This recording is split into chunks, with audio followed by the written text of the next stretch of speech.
This course is brought to you by AppyPie as part of our Academy series.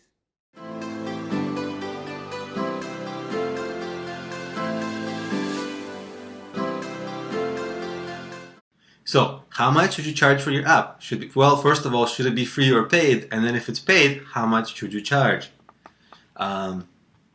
Well, if you depend on the App Store to get the majority of your downloads, most likely your app should be free. In the next lecture, I'll explain how to monetize your app if it's free. In this lecture, I'm going to talk about the paid price points. Okay, so here's when you should have a paid app. If you are able to generate downloads from another source, let's say you have a big YouTube channel, or a big email list, or something, or a big website where you can just funnel people to get your app, right? A lot of traffic from anywhere.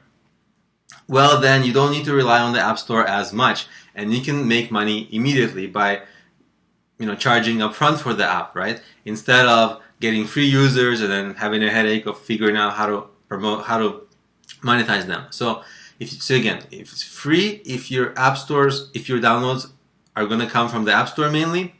Paid, if you have a large source of traffic, consistent traffic, regular traffic from somewhere else, right? That's sort of how I like to divide this.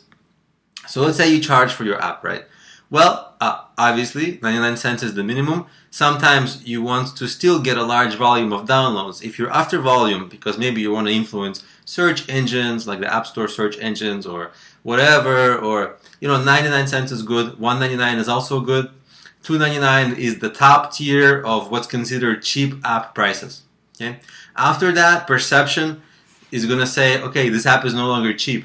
Okay, that's App Store perception. It's not real perception, right? Because $2.99 is still pretty much negligible money if you're living in America.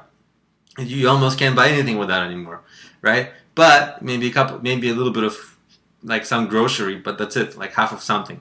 And anyway, but in the app stores, this is considered cheap, and above that, people are like, oh, this is a little bit expensive now, right? The $3.99 price point is a skippable one. It's like no man's land. $4.99 is a good one. Next is $9.99, and if you can't get there quite, if you feel like it's not worth $9.99 or you have a hard time charging that much, then $6.99 or $7.99 is kind of an expensive good app price.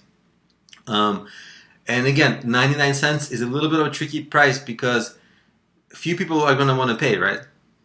But this is the lowest amount that you can ever charge.